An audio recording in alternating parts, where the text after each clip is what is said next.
Calendar বলছে মাঘের শুরু, কিন্তু শীত প্রায় নেই বললেই চলে।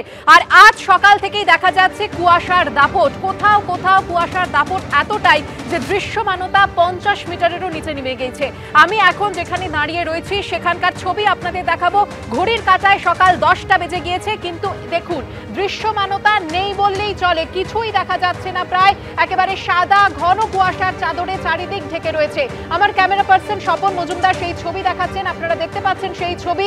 মাঘের শুরু, শীত প্রায় নেই, কিন্তু দৃশ্যমানতা একেবারেই নেই, ঠিক এতটাই ঘন কুয়াশার দাপট। রোদের মুখ দেখা যায়নি সকাল থেকে, আর এইভাবেই সাদা ঘন কুয়াশার চাদরে চারিদিক ছেয়ে গিয়েছে।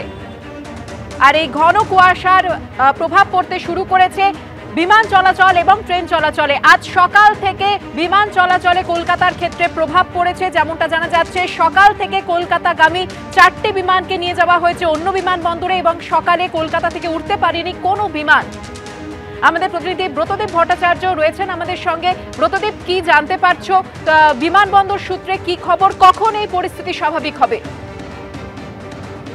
দেখো, আজ সকাল থেকে প্রায় ঘন্টা চারেক কিন্তু এই সমস্যা চলেছে কলকাতা বিমানবন্দরে। যদিও কলকাতা বিমানবন্দরে উন্নত মানের ল্যান্ডিং সিস্টেম রয়েছে, তাও কিন্তু আজকে সকালে যে ঘন কুয়াশার চাদর কলকাতা বিমানবন্দর এবং সংলগ্ন এলাকায় ঘিরে রেখেছিল, তার কারণে কিন্তু কোনো বিমানই ওঠানামা করতে পারেনি।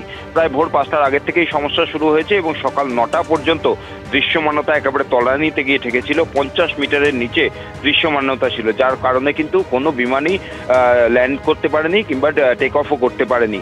এর ফলে যেটা হয় যে একাধিক বিমান সেগুলো কলকাতা বিমানবন্দরে দাঁড়িয়ে থাকে, যেগুলো অন্যত্র যাওয়ার কথা ছিল, এবং যেই সমস্ত বিমানগুলি কলকাতায় আসার কথা ছিল সেগুলো ল্যান্ড করতে না পারার ফলে সেগুলোকে ডাইভার্ট করে দেওয়া হয় রাঁচি এবং ভুবনেশ্বরে। সেই বিমানগুলি এখনো পর্যন্ত রাঁচি এবং ভুবনেশ্বরে আটকে রয়েছে। কলকাতায় দৃশ্যমানতার উন্নতি হওয়ার পর সেগুলো কিন্তু একে একে আসবে। কিন্তু যেটা জানা যাচ্ছে কলকাতা বিমানবন্দর সূত্রে, যে সকাল 9টার পর থেকে দৃশ্যমানতা বাড়তে শুরু করেছে এবং সেটা 75 মিটার এর উপর যাওয়ার পর তারপর থেকে কিন্তু বিমান পরিষেবা আবার একে একে চালু হয়েছে। কিন্তু যেহেতু সকাল থেকে একের পর এক বিমান সেগুলো কিন্তু নির্ধারিত সময় ছেড়ে যেতে পারেনি, সেগুলো অপেক্ষা করছে, সেই জন্য কিন্তু দিনভর এই যে ভোগান্তি সেটা কিন্তু চলবেই। কলকাতা বিমানবন্দর থেকে প্রত্যেক দিন 400টি বিমান ওঠানামা করে। স্বাভাবিকভাবেই বুঝতে পারছো, সকালবেলায় প্রায় ঘন্টা চারেক এই বিমান পরিষেবা ব্যাহত থাকায় প্রচুর বিমান সেগুলো কিন্তু কলকাতা বিমানবন্দরে আটকে রয়েছে। একে একে সেগুলো ছাড়া হচ্ছে এবং স্বাভাবিকভাবেই যেহেতু এই বিমানগুলি নির্ধারিত সময় ছাড়েনি, তার থেকে প্রায় ঘন্টা চারেক কিংবা তার বেশি সময় পরে সেগুলোকে টেক অফ করানো হচ্ছে। পরের যে বিমানগুলি সেগুলো ছাড়তে কিন্তু দেরি হবে, অর্থাৎ সারা দিনভর বিমানের যে নির্ধারিত সময় তার থেকে দেরিতেই চলবে এবং ভোগান্তি কিন্তু হবে সাধারণ মানুষের।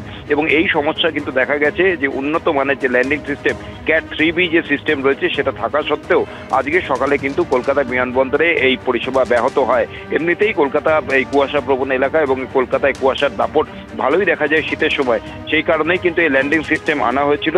কিন্তু তারপরেও 50 মিটারের নিচে দৃশ্যমানতা নেমে যাওয়ায় আজকে সকাল থেকে কিন্তু বিমান চলাচল করতে পারছিল না।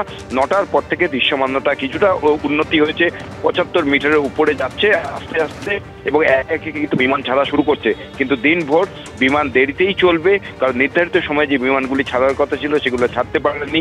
সকালের দিকেই বেশিরভাগ বিমান থাকে কলকাতা ছেড়ে অন্যত্র যায়, সেগুলো নির্ধারিত সময় থেকে প্রায় ঘন্টা চারেক দেরিতে চলছে। স্বাভাবিকভাবেই পরের বিমানগুলি সেগুলো লেট হচ্ছে, কিন্তু কলকাতা বিমানবন্দর কর্তৃপক্ষ তারা জানাচ্ছেন যে দ্রুত কিভাবে পরিষেবা স্বাভাবিক করা যায় সেই চেষ্টায় তারা চালাচ্ছেন। সুকন্যা, ধন্যবাদ ব্রতদীপ।